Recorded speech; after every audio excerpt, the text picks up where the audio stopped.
Welcome to, and she's waving, hi Mariana, it's Melinda. Welcome to those of you who are joining us for this fantastic session with Professor Mariana Mazzucato. She's got another new book out. If you haven't read it, you absolutely should. I know she's going to talk about it. When you come on stage, make sure you show the cover for us so everyone can go on and buy it. I'm not going to say too much more. The Commonwealth Bank, of course, has graciously made this possible for us. So I'm going to introduce Julie Hunter, the Managing Director, Banks, Government and Higher Education at the Commonwealth Bank and Board Member of Women in Banking and Finance. And over to you, Julie. Melinda. So to those of you who were at dinner last night or in the session just now, you will have heard Melinda speak about the unusual phenomenon of economic fandom. Well, I'm afraid I'm guilty of that in this case with our guest speaker today, Mariana Mazzucato, the Professor in Innovation and Public Value at University College London. Now, I've been a big fan since reading her second book, The Value of Everything, which looks at how economic value creation needs to be rewarded over value extraction and what needs to change in order for that to occur, including potentially re-evaluating the calculation of GDP, which was also a topic of discussion last night. Now, one of the reasons why I'm a big fan is that I'm really struck by Mariana's courage in challenging certain economic orthodoxies and doing so not from a position of ideology, although perhaps we'll find out if there's a little bit of that, but most importantly from fact and rigorous analysis, both of history and economics. Now, one of those orthodoxies that she challenges so well is that the really hard and innovative challenges that face society should be left to the private sector to solve because it has superior capabilities and incentive structures. When in fact, an analysis of history and the history of value creation in particular supports a much greater role for the public sector in creating economic prosperity. And this is the central idea of her most recent book, which Melinda just mentioned, and which hopefully those of you who've come in through the front entrance, I think that's the only way in, of course, will have picked up a copy of, Mission Economy. So Mariana, if I go back to her more formal bio, has won a number of prestigious economic awards. She consults to governments around the world, and this includes advising on the economics of climate transition, particularly in the lead up to COP26 later this year. And I'm sure this is a subject in particular that our audience will be very interested to hear more about today. Now, just in terms of logistics, so Mariana will spend 5 minutes just covering the key ideas in Mission Economy. After that, I have a number of questions for her before we move to audience Q&A around 4:55.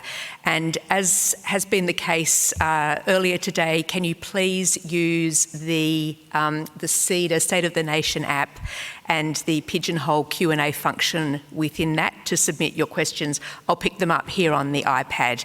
And if you can also vote for questions as you see them come through, then I can make sure that I pick up the mood in the room. We'll wrap up right on 5:30 here Sydney time, after which those of you who are here in the room, unfortunately not those who are virtual and online, but those of you who are here in the room are very welcome to join us for a drink. Can I ask also, when you're thinking about questions, that you consider Mariana's area of expertise, which is many things, but it's not specifically Australian economics or politics. So if you can just bear that in mind as you frame your questions. And now, without further delay, I'm absolutely delighted to introduce to you, live from early morning London, Professor Mariana Mazzucato. Thank you so much, Julie, and thanks, Melinda. I was just looking at that stage, so correct me if I'm wrong, Melinda, but that's the same stage where I was standing, 3 years ago? And at the time, it was a wonderful lunch you had prepared for all the CEDA members, and we talked a lot about the world and had no idea what was in front of us in terms of the current pandemic and really kind of, global tragedy that we're living through. And also, again, thank you so much to CEDA for inviting me into the Commonwealth Bank of Australia.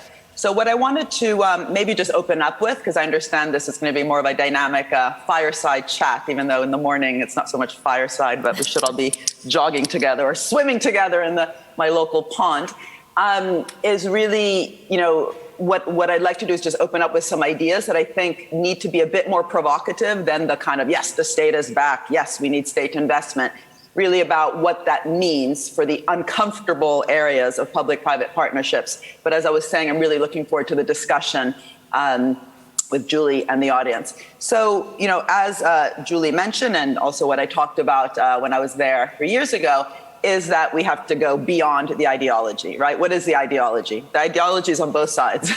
The ideology is either, yes, the private sector is, where value creation happens, and at best, the state is there to kind of fix problems in the background, invest in some horizontal areas like R&D, education, infrastructure, and then please get out of the way for the really cool things to happen.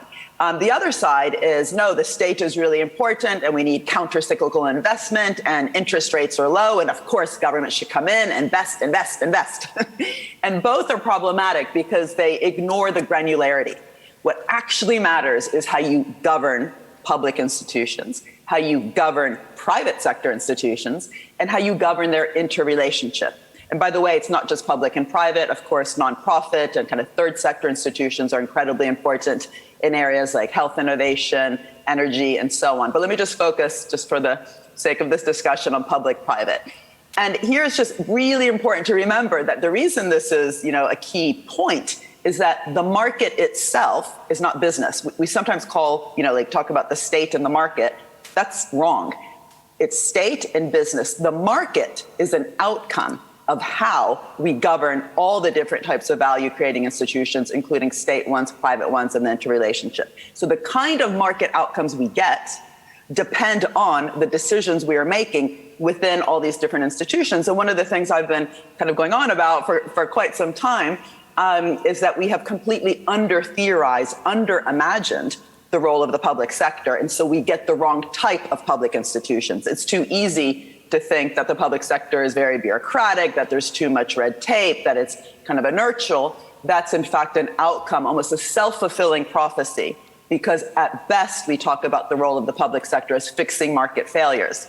And so by definition, if you're always waiting or have to wait for something to fail before you do something, you will always be in bandaging mode, patching up mode, filling the gap mode. Now, we also have made huge problems in the private sector, and I've also written about that in the book on value. We have an overly financialized private sector. In other words, we have many companies globally, and these are large corporates especially, that have basically for the last 30 years, I think, had a crisis of investment, a lack of reinvestment of profits back into the economy. And you see this, by the way, just with some figures. If you look at share buybacks, for example, we can talk about whether this is or is not a problem in Australia, but there's been 4 trillion, that's 12 zeros for those who don't remember millions, billions, trillions, $4 trillion of share buybacks by the S&P 500 companies in the last 10 years. And when you ask these companies, as I do, why are you doing that? Why not actually focus your profits on reinvesting in, long-run areas like research and development, human capital formation? You hear from some of the biggest buybackers like Pfizer and Exxon and so on, that it's the right thing to do when there's no opportunities for investment. It's the right thing to do to give back to the shareholders. Their kind of merited rewards. And, some share buybacks are fine, but if you look at the amount and also if you look at global trends in investment as a proportion of GDP, it's been falling. So instead of blaming robots, for taking jobs away, we really need to look at corporate governance issues on that front. And by the way, robots, mechanization have been, in fact, labor displacing for about 200 years. David Ricardo was already writing about that as the first economist back in the 1800s. But what then happened for 200 years up until recently was that profits that were being generated from mechanization, what we call robots today, were again being reinvested. So new jobs, new skills appeared. So again, looking at governance decisions inside our organizations, in both public and private, is critical. And that's what I do in the new book called Mission Economy. Because, we've got huge challenges. Again, the health pandemic just being one.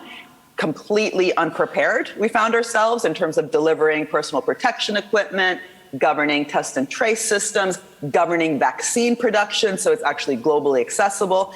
But we also, of course, have been completely unprepared with the climate crisis. And all of the Sustainable Development Goals, the 17 of them, we're simply not moving fast enough. So what would it look like to actually focus on the SDGs, focus on climate change, focus on preparedness for the next pandemic by looking at the governance of all these different institutions that I've been talking about, state, private, and their interrelationship? And to do that, I go back 51 years and look at what it actually took to get to the moon.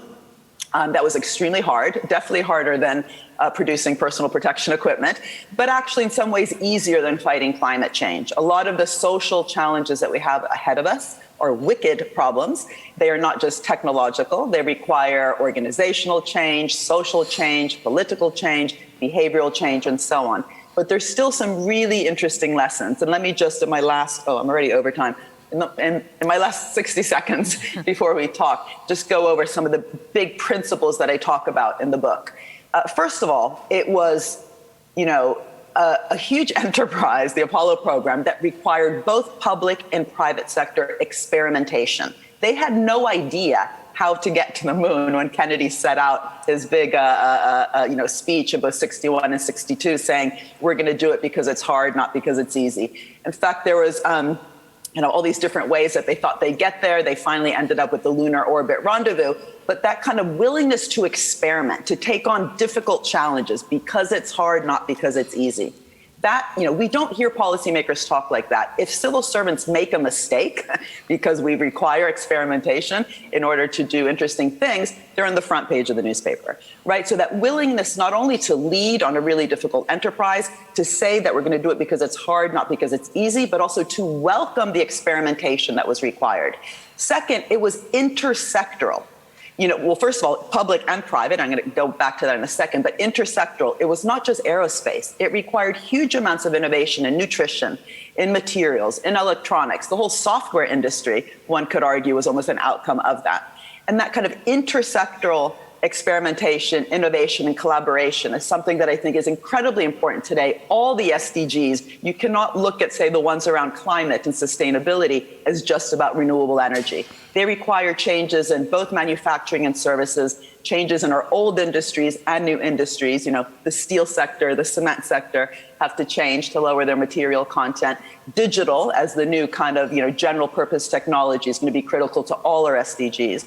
But then how did that happen? And this is the next point. That level of experimentation across all those sectors didn't happen on its own. It required a massive change in how government operated, both intra-organizationally. There's a huge change in how NASA was actually working in order to really nurture that kind of experimental culture. This guy, George Mueller, came in from Bell Labs after the Apollo 1 fire to really get the kind of agility and flexibility across departments, which just was not there. In fact, one of the astronauts who died, Gus Grissom, before dying said, how the hell are we going to get to the moon when we can't even hear? We can't even talk between the departments within NASA, within a square kilometer. How are we going to do this really difficult thing up there? And so that kind of change within NASA to nurture and catalyze that horizontal communication was critical, but also the change in how they were working with the private sector.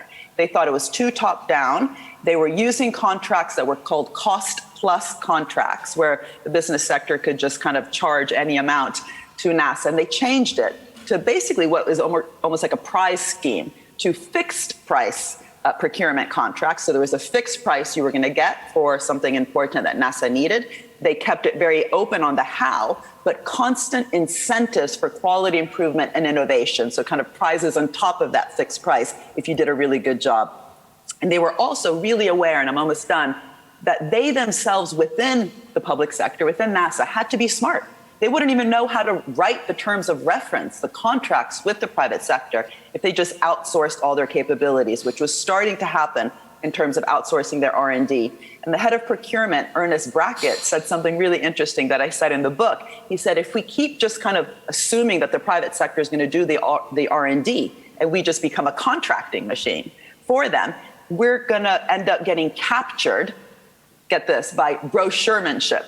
And what he meant was that, at the time they didn't have these sexy PowerPoints that all of us use. They had brochures. Businesses came in with sexy brochures to say, we want to work with you. And he said, we will be captured by brochuremanship if we ourselves are not investing in our own dynamic capabilities. We want to work with the most dynamic, innovative companies, but we ourselves have to be dynamic and innovative. And, I just want to end on that because that's, I think, the crisis we have today. In order to, fight the challenges we have, strengthening our health systems, having carbon neutral regions, cities, nations, fighting inequality, we need innovation, experimentation, investment, but we especially need collaboration between capable, dynamic, creative, public and private entities. And we have a crisis on both sides. We have a governance crisis in terms of short-termism, maximization of shareholder value in the private sector, governance of inertia, at best market fixing in the public sector. And we need to rethink both of those, but especially get kind of that notion of purpose and stakeholder value to be at the center of the system of how public and private work together in what I call a mission-oriented way with kind of clear targets that are addressing big challenges, targets that we can actually say yes or no. Did we get there? Did we get to the moon? Did we, produce 100 carbon neutral cities in an area? Did we get the plastic out of the ocean? But design the system to really get as many different sectors involved, as many public and private actors, but take care to actually design the grants, the loans, the procurement contracts in such a way that really are goal-oriented, keeping open the how, but really focus on that collaboration and the collective intelligence that we require. And, just really super lastly, I also discovered that NASA had a really interesting clause in their contracts with the private sector called no excess profits. And, it's not about charity. It's not about philanthropy. Make profits. This is about, a business model, an innovation machine, but excess, no excess. What does that mean? If this is going to be a collective endeavor, we're going to create value collectively, then let's share that value collectively and not turn this into a gambling casino. Thank you very much. Thanks, Mariana. And Mariana, and for anyone who is wondering what that sort of ringing sound is, it's actually the House of Representatives being called for a vote, and the bell is ringing to call them. So it usually turns itself off in just a couple more minutes. So before we go into the really technical questions, and not only do I have a whole list of them here, but they're really starting to roll in via the app as well. I thought I'd just sort of take up that point of, we're all post-ideology here today, but I'm wondering, given it's not entirely usual to study, as an economist, the sort of inherent value that exists from the public sector's role in the economy. I'm just wondering, what was the inspirational motivation that first led you down that path? Oh, God, big question. What was it? So I had done a lot of studies for my PhD looking at innovation in many different sectors. One of the papers that I did for the PhD was actually comparing innovation in automobiles and the computer sector over the very long time series that I had data for.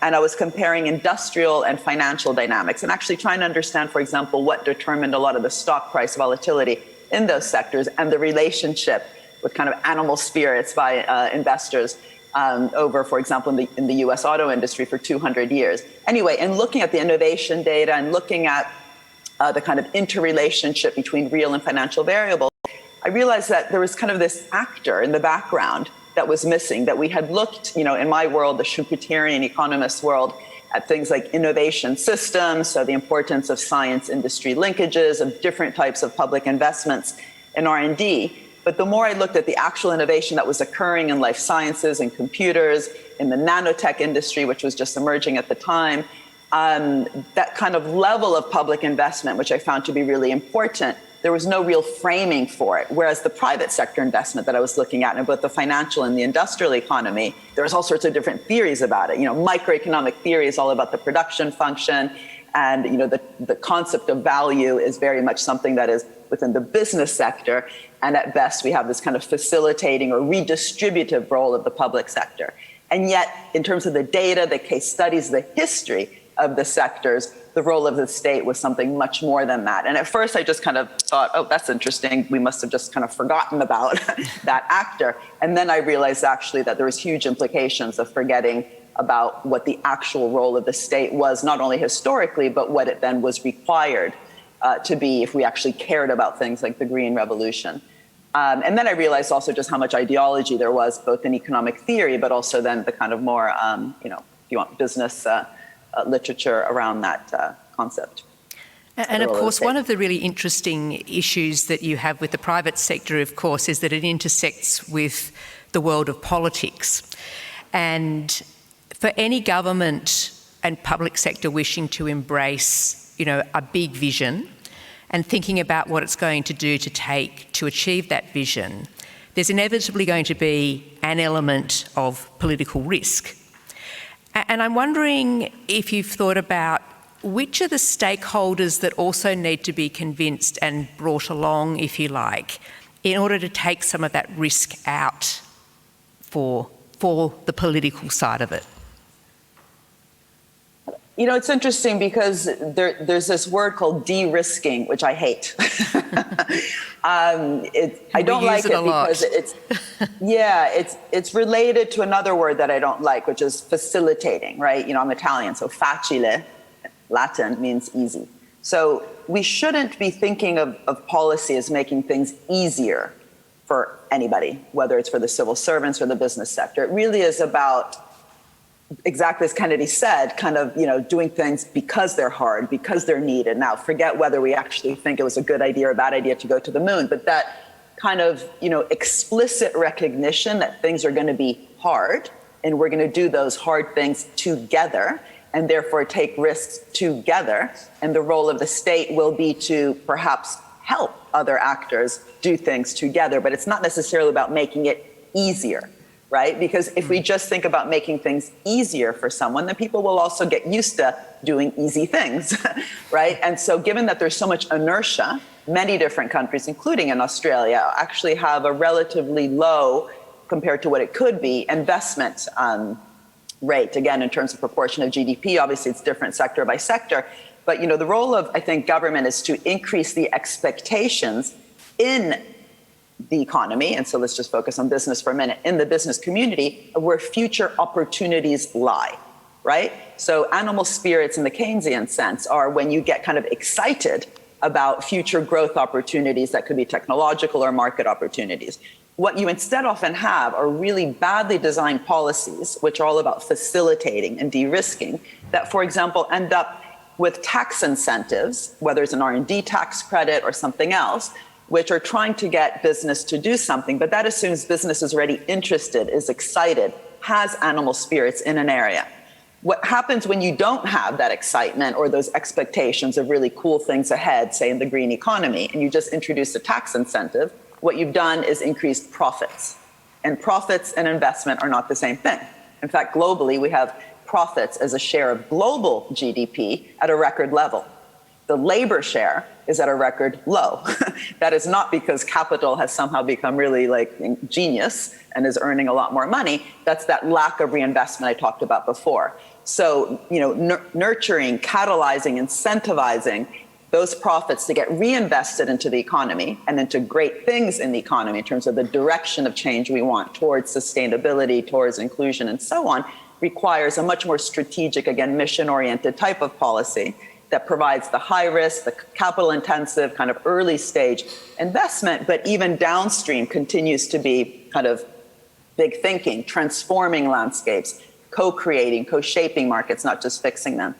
And, yes, that is risky. That means you need much more boldness, much more ambition, and you might fail along the way. You might make wrong decisions. But let's distinguish the decisions that can be wrong by those that mean that you're just putting all your eggs in one basket, investing huge amounts in one big project in the desert versus, making really bold decisions on the direction of travel, right? So going to the moon and back again in one generation was the direction of travel. That required lots of projects, lots of sectors, lots of experimentation. That's what I'm trying to get governments to think about. And in some ways you can't go wrong, right? Because you're not saying we're just going to do offshore wind, right? A green transition, a green deal, clear sustainability targets require a portfolio approach, an investor of first resort, not just a lender of last resort approach, that require lots of different types of investments. And the fact that there will be, risks involved. It's those kind of details that we need to think about. What does a portfolio approach look like from a public investor? How can we make sure we socialize not just the risks, but also the rewards? How can we make sure we're tilting the playing field, but not putting all our eggs in one basket? And how can we nurture that capacity for experimentation, the willingness to welcome failure, but also learn from failure, because you're investing within public administrations in their kind of brain, in their capacity. Those are the kind of nitty-gritty questions that we need to figure out versus the kind of, oh dear, what happens when we screw up along the way. So you've talked about nurturing those capabilities within the public sector. But when we're also thinking about areas like the reinvestment of corporate profits, to what extent do you think that there should be government policy that mandates certain treatments, for example, in relation to, say, share buybacks? Or is this something that we're looking to the private sector to do on a more voluntary basis? So I assume you're asking me that because you know what I think the answer is, because this is something I've become quite obsessed about. Personally, I think the whole notion of kind of purpose and even the ESGs, as long as they are just voluntary and kind of a gimmick for the kind of, Davos type conversations, it's just not going to happen. It has to be mandatory. And what I mean by that, besides, we can talk about ESG later, but just in terms of things like share buybacks and reinvestment of profits, I personally think that has to be at the center of the system, that decision for change. In other words, it also has to be embedded in the contracts. So what do I mean? When you have sectors like, say, the life sciences sector, and let me just focus a minute on the US, which happens to be one of the countries with the most financialized type of companies. When you have, say, a government that, like in the US, invests, we should use the word invest, not just spend, $40 billion a year on health innovation through the National Institutes of Health, there could easily be conditions attached to, the types of companies that are able to access that kind of investment. And, making sure that companies are paying their tax and not using tax havens. Mm-hmm. That's not rocket science, is it? Pay your share fair if you want to also access this common good, but also making sure that the profits generated from this collective value creation that is coming from, in this particular sector, huge amounts of public funds are also reinvested back into production and not used for share buybacks. That could easily be put in the contracts. Now, Bell Labs, which you might know, I already mentioned it before because George Mueller, a key innovator inside NASA, came from Bell Labs. Bell Labs was a private sector R&D laboratory inside AT&T. There's great books about it. It's been central to massive kind of radical changes that have occurred in the computer industry. It came about in a time where that kind of conditionality was normal. So AT&T, which you'll know, had a monopoly in the early 1900s, and actually for quite a long time, there was a condition attached that the government set that in order to retain their monopoly status, they had to reinvest their profits into the economy, into innovation, and big innovation beyond telecoms. The answer was Bell Labs.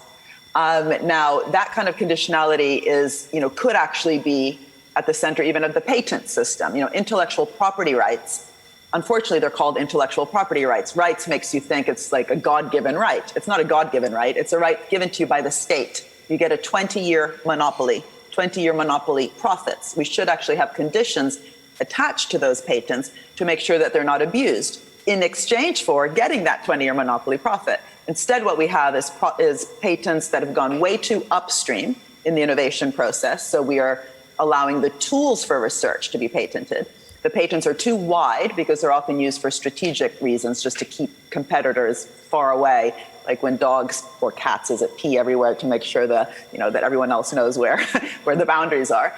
And then too strong, meaning hard to license. And with a health pandemic, with the vaccine, this is tragic, because what you actually need with lots of different types of innovations in health is to really nurture as much collective intelligence and collective innovation. There's nothing wrong with patents in and of themselves, but they have to be governed in such a way that you actually get the outcomes we want. And again, without those conditions attached, you don't get that. And lastly, with COVID-19, one of the positive stories is I think there has been quite a bit of experimentation with conditionalities. Even the Financial Times is saying, government shouldn't just be bailing out companies. They perhaps should be putting strong conditions attached. But we've seen in countries like France, where the finance minister put very strong conditions for both Air France and Renault in terms of the COVID-19 recovery funds they got from the French government, that they had to commit to lowering their carbon emissions over the next 5 years in order to access those funds. They could access it right away because they needed the money right away, but they had to commit by signing a contract that they were going to do that. In Austria and Denmark, committing to not using tax havens.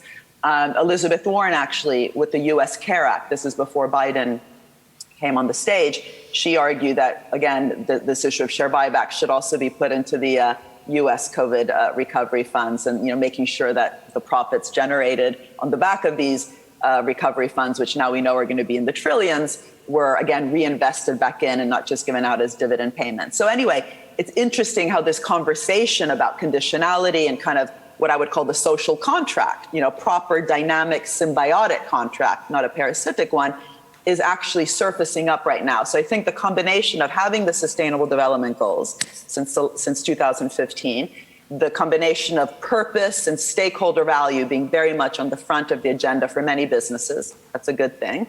The fact that we have, also because of a lot of work we've been doing, this idea of mission orientation and kind of challenge-oriented funding. And lastly, the idea of conditionality and rethinking the social contract, which has been elevated and kind of highlighted during COVID-19, the combination of those four things, I think, are really interesting ways to rethink capitalism today. And you make the point in mission economy that the evidence around outsourcing by government is really, really mixed. And in fact, in many cases, points to outcomes that are both costlier to deliver and less effective in aggregate.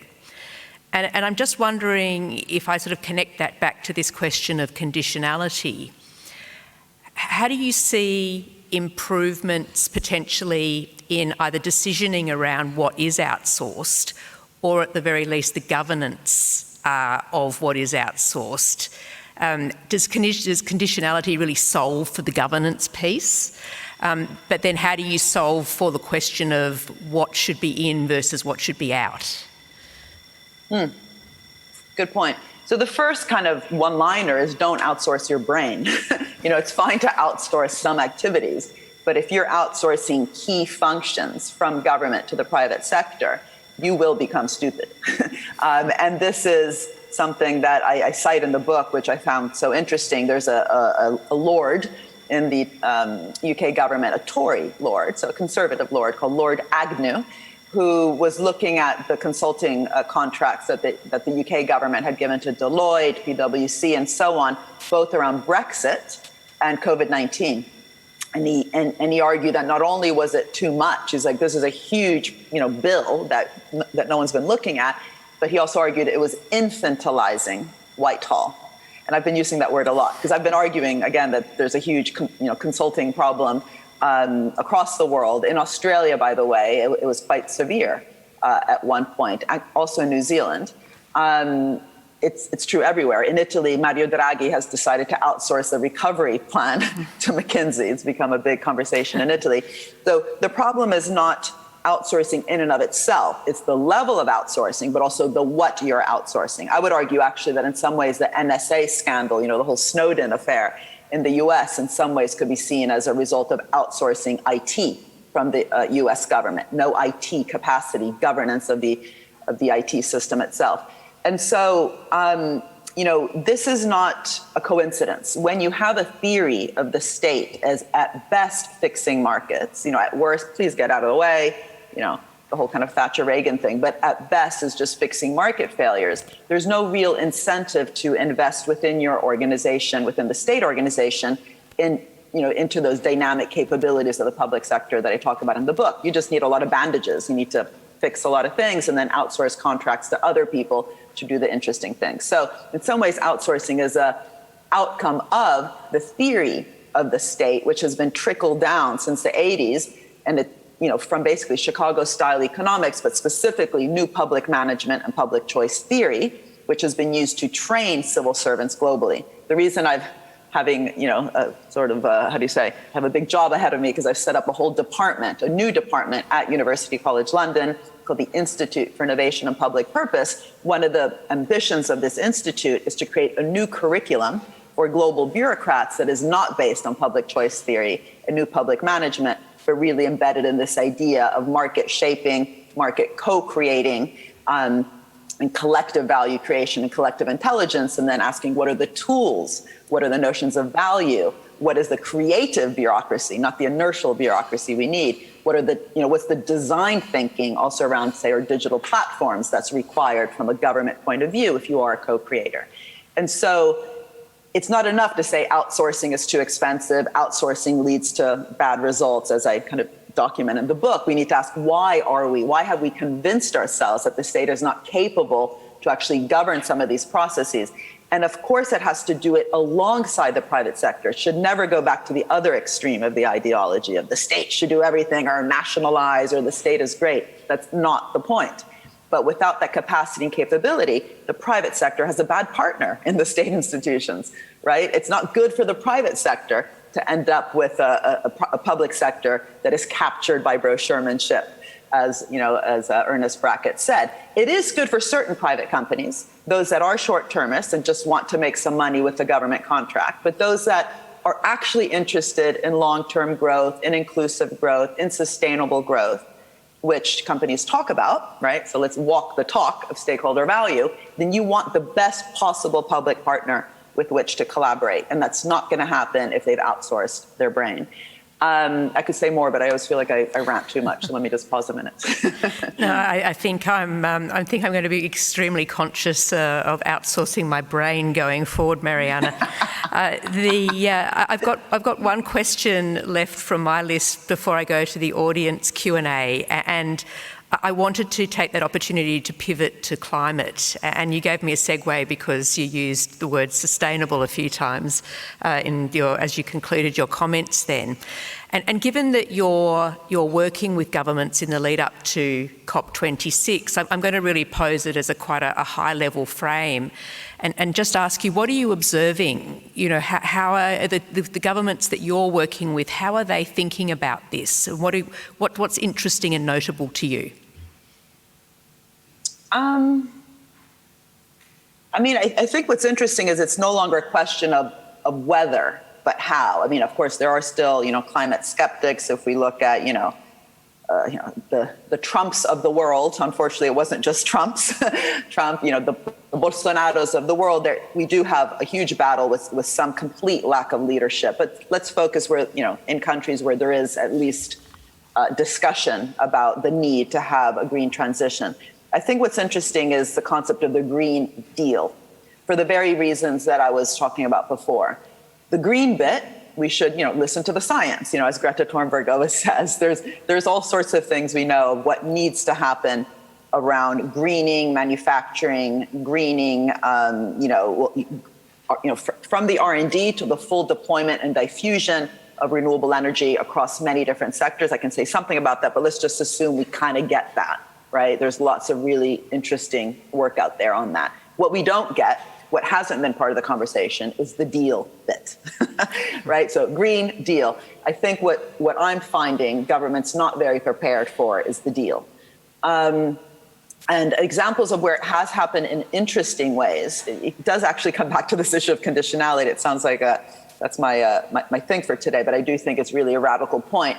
When in Germany, for example, there was the advent of this Energiewende policy that they've had for some years now, what I found interesting was not just the talk about the energy transition, but also what it meant for the tools on the ground that up until then had been quite static. So, for example, the public bank coming back to the fact that you're sponsoring this event, the public bank in Germany called the KfW had been asked by the steel sector to give it a large loan, basically a bailout, which steel is asking every country to give it, in the UK and Italy and so on. And what Germany did, because it had this vision on the top around, carbon neutral kind of transitions, was to create a condition that steel had to lower its material content over time in order to access that public loan. They did that through innovation around repurpose, reuse, recycle technologies across the whole value chain. And today they have one of the most sustainable green steel production processes in the world, not because they went to the World Economic Forum. Sorry if I keep saying that, but it is important because it wasn't just talk. They had to do it in order to get €1 of public subsidy. So, thinking about the deal and how it can actually become a green deal in everything government does is, I think, really important in terms of the grants, the loans, the procurement that I talked about before. Another interesting example, I would say, is Sweden, where they've had, instead of just talking about a green transition, they've said a fossil-free welfare state. The welfare state, we need to I really reimagine it. It can't just be kind of the static thing of social services and, public education and so on. We need to reimagine, innovate within our welfare states. And having a fossil-free welfare state forces us to reimagine what does that actually mean for how we deliver all sorts of public goods and public services. And I found it very interesting how it then landed on very concrete places like schools, public schools, and concrete things like school meals. Right. So if school meals, which, are delivered everywhere in the world, hopefully through a public education system, so everyone has access to education and good meals in school, instead of just making sure that they're funded, like a famous Manchester footballer here, Marcus Rashford, which some of the football fans might know. He's an amazing guy. He forced the government through huge amounts of campaigning to continue to deliver free school meals for kids in lockdown during COVID, because he himself had grown up in a very poor household. And he said without the free school meals, he just would not have eaten and would not have become a footballer. I mean, it was really inspirational what he did. But imagine if instead of just having to remind government of its job, like, come on, free school meals is part of your duty, those very school meals became a funnel for innovation, right? Healthy, tasty, sustainable school meals, A. B, getting kids involved, students involved, in imagining what that could look like, having that go through the curriculum, co-creating the missions. We haven't talked about that yet, but I think that's really important for some missions, not the moon one, but definitely a lot around, say, carbon neutral agendas. Really need to bring citizens to the center of that process. After this, I'm actually going to be going to visit some parts of London, where in Camden, which is where I live, where we're bringing housing associations together and citizen assemblies together to talk about looking at social housing as a center of innovation around carbon neutrality. But anyway, that innovation in Sweden, which was, from a fossil-free welfare state to asking what does it mean for everything that the state delivers, from public transport, public health, public education, and then getting your hands dirty, literally dirty, with the school meals, making sure that they were sustainable and making that an opportunity to get a wider group of stakeholders involved for a discussion about that. I just think that's where the action has to be. And going into the audience Q&A, I've just got so many questions coming through, and please keep them coming. But picking up on the word co-create, I've got a question here which I think really addresses that in a quite specific way. The question is, given the importance of this co-creation, do we need to create a department of collaboration or department of co-creation where industry and government actually provide secondees in together to solve problems specifically, and we sort of create this sandpit or safe place to test and try and fail? Any thoughts on that? Definitely yes. And again, we've just actually set up through my institute something called the Innovation Lab, precisely to create kind of experimental, what we call sandboxes, policy sandboxes with governments that we're working with across the world, including the South African government, to experiment between public, private, third sector organizations on areas like what does it mean to reinvent procurement to be a real funnel for innovation in specific areas, and then to scale up those lessons across the board. But let's make sure it's not just industry and government. One thing that I found so interesting with the Plastic-Free Ocean mission, which I'm sure Australia really cares about given what surrounds you, lots of water, is how it actually kind of got into the minds of kids. And I've got 4 of them. I've got 4 teenagers, but they were already very interested in this before even becoming teenagers. Because, think of Blue Planet, the amazing documentary series of David Attenborough, in that last episode, just how much it captured kids' imagination, seeing the baby dolphins, the sea animals basically dying because they were choking a massive amount of plastic. There was something about that, that kind of creative output, a documentary, theater, the arts, music, I think, are really important as being part of this co-creation, because it has to be reimagining our future. It can't just be, again, that filling the gap mode of government doing a bit of this because business isn't doing that, or vice versa, business having to step in because government's too lazy, whatever the narrative might be. It has to be that we collectively ask ourselves, how do we want to live? How can we live together in a more sustainable way? But even just getting people excited about that, the inspiration, just like coming back to the moon landing with those pictures of everyone looking up at the sky when it was happening, it kind of almost gives me goosebumps, even though, by the way, there was lots of controversy as well, as you'll remember Gil Scott-Heron's poem, Whitey on the Moon. All these problems on Earth, and we're spending all those billions up in space. But forget that just for a minute. The fact that it did inspire globally humanity, that when they got to the moon, that there was that, just moment of thinking, wow, and looking back at Earth as this little blue thing far away, just kind of that massive perspective. We need more of that. And I think we need the creative arts. We need the humanities. It cannot be a technocentric, technocratic, top-down process where at best we get a bunch of smart academics like me, a bunch of great business people like you, a bunch of great government officials like many in the room, together in a room, kind of Kissinger style, to figure everything out. No, we properly need to reimagine the future, and getting those kids in the classroom to get to be part of, the sustainable food program, getting, that wonderful poet, sorry, I'm escaping her name, the young African-American woman who spoke at Biden's inauguration. Yeah. How important was that? It wasn't just a great poem. It just made you stop. It made kind of your heart stop and just think, wow. It was right? Amazing. How do we want to live? Literally, how can we live better? How can we live together better on this planet?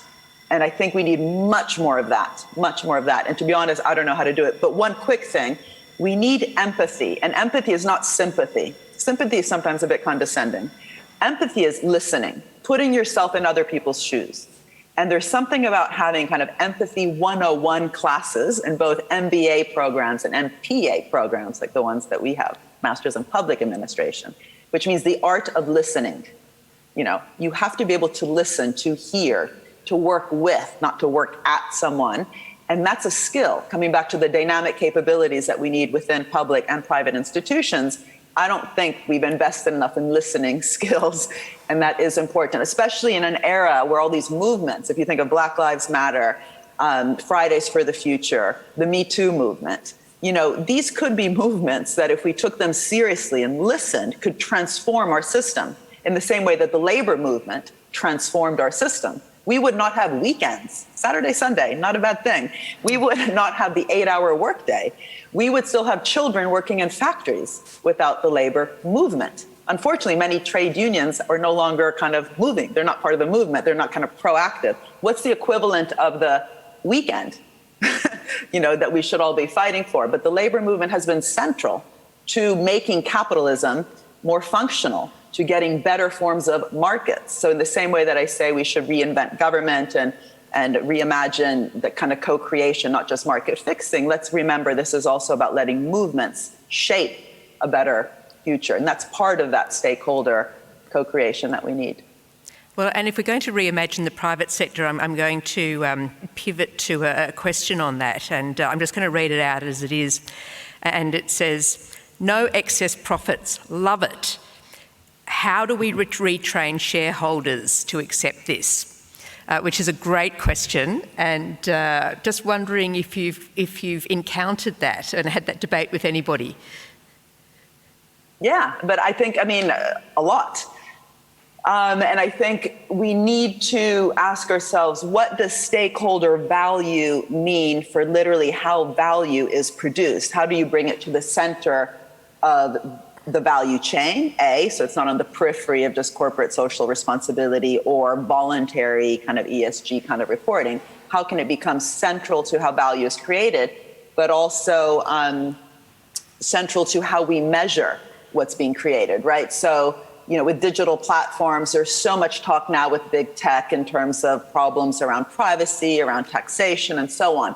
But, these digital platforms, first of all, they were co-created. Again, everything that's in our phone, this was what I wrote about in The Entrepreneurial State, was actually invested in by government, internet, GPS. What would Google be without the internet funded by DARPA? What would Uber be without GPS funded by the Navy, and so on?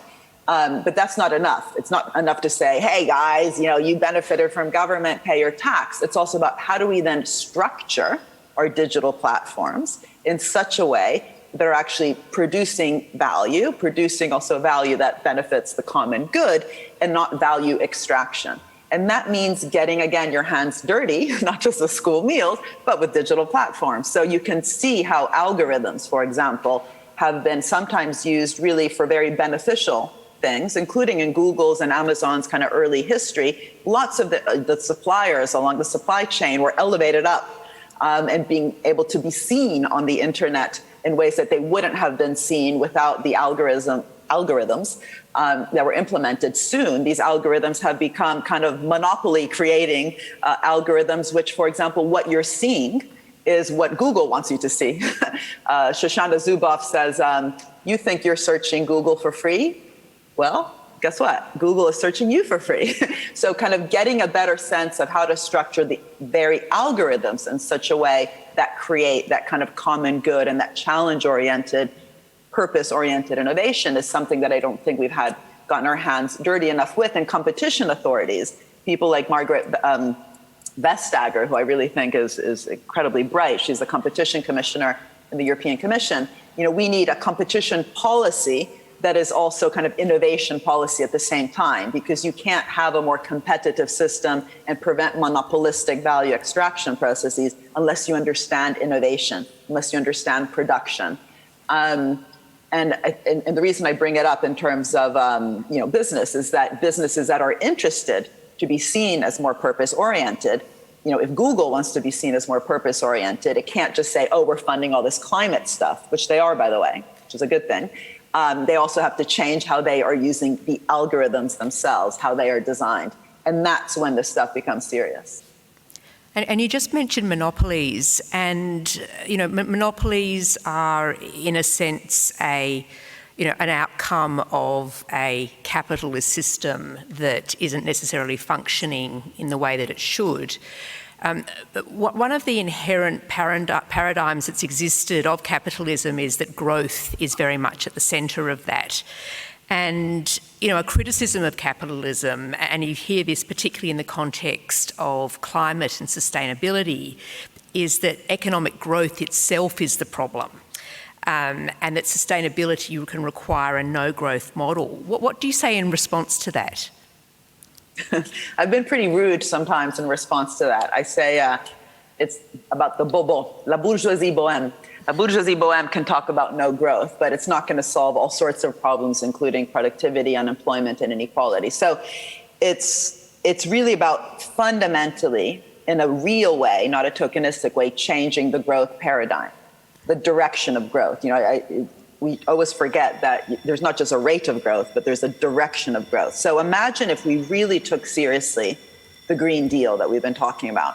Imagine what it would mean for not only transforming old sectors like the ones I mentioned, cement and steel, and kind of, through that kind of deal-oriented way that I talked about, and eventually making some of these sectors no longer, so different from what they are today that we wouldn't recognize them, and having to invest, by the way, because I forget to say, the just transition means making sure that the workers working in these sectors, which are transforming, and in some cases becoming so different, again, that they're no longer what they are, they have to be invested in so they can transition along with these changes and also have a voice in terms of that kind of proactive labor.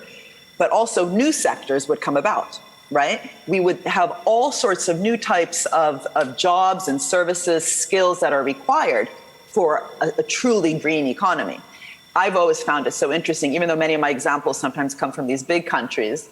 Denmark, which is tiny, just look at it on the map. It is a small country. Denmark today is the #1 provider of high-tech, green, digital services. Okay, very low kind of material composition there in terms of material content of growth, to China. China's huge. China's spending a very large amount, over $2 trillion, to render all its manufacturing base more sustainable. They have a massive pollution problem. They're doing it also out of the urgency that they have in terms of these societal challenges. But they've kind of basically outsourced the Danish startups, because they began to a large extent as startups through these kind of, again, mission-led societal goals, like, Copenhagen trying to be the greenest city ever. The startup scene in Copenhagen wasn't just producing kind of random little gadgets or, Twitter apps. It was providing green digital services to its own nation, which had manufacturing capacity through companies like Vestas. So manufacturing capacity and new services from the startup community to be part of their own sustainability targets. They've done it so dynamically through this kind of public-private innovation system that today the Danish companies are servicing China's, green transition. So that model of growth is not a bad one. That's a new type of service that didn't even exist. So that does produce growth. It's new skills, new jobs, new companies.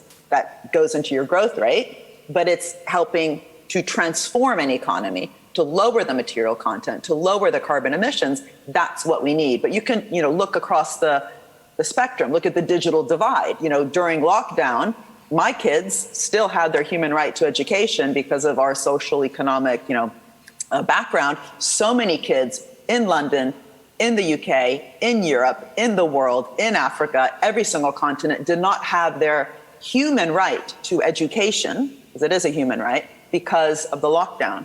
The digital divide is huge in both developed and developing countries. Imagine if we use that as a stimulus for innovation, for bottom-up experimentation, for what startups, small, medium enterprises, but also large companies can be tackling. That produces growth, but it's growth that produces solutions to incredibly important social problems. There's nothing wrong with that kind of growth. That's the kind of growth we should have. And I've got one more question left from the audience, and I'm going to go to a question that's been voted on by other audience members more than any other, and it's actually quite an interesting one. And the question is, it's often easier for public officials to do nothing than change the way of doing things for fear of getting it wrong. And there's sort of been a few kind of qualifiers to that come through, and the most important qualifier is that this is a function of the way ministers are directing staff in the public sector, which can be quite short-term in its orientation and the need for, to deal with in a short-term electoral cycle. But it's really speaking to this question of it's just easy to do nothing. How would you respond to that? How do you think about that? So first of all, how can I say, this is a problem that I've talked about quite a bit. We even talked about it before, right? Which is that if we at best think that the state is there to fix problems, we don't even think of it as a value creator. So we don't invest in the capabilities, but also in the culture that's required to create value. Everyone would know that you can't learn how to ride a bicycle, without falling off. So how are you going to learn to do anything without making mistakes? Venture capitalists brag about all the mistakes. If you think of Kleiner Perkins, when they invested in Genentech, billions of dollars were made, but they rightly said, yeah, but that was one success. We have lots of failures along the way. That's like part of the narrative. Venture capital makes a lot of mistakes, but when it hits the big winner, it's big, and it also covers lots of those losses. So no venture capitalist would ever say, oh, for every, each one of my investments is going to be successful. Basically, for each success, we know you need to, accept that there will be 7, 8, 9 failures, or whatever that may be. That is often the statistic, by the way. And so, well, fine. So if that's important in the private sector, and big if, we think, and that's why, entrepreneurial state point is important, if we admit that the role of the state has been critical for everything here in our iPhone, for renewable energy, for life sciences, where 75% of the new molecular entities with priority rating came from government investments, then of course, for each one of those investments, there was also failure. For every internet, there's 10 Concords. For every Solyndra, for every Tesla, which got a very large public loan in the beginning, there's 10 Solyndras, right?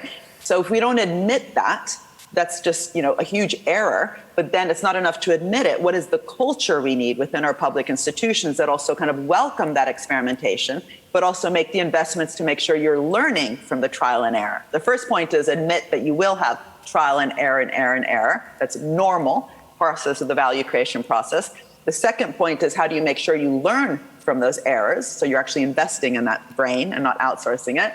And the third, of course, is how do you make sure you're also socializing the rewards and not just bailing out the failures, right? And I've written a lot about that. I'm happy to talk more about it, but as it's not part of the question, I won't.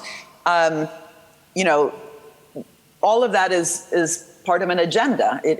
I can't just kind of preach it here. That's why you need new types of training, new types of tools, new forms of culture. But the other point is it has worked in many places. So let's not just, listen to me about it. Let's look, how did YOSMA, the public venture capital fund in Israel, work?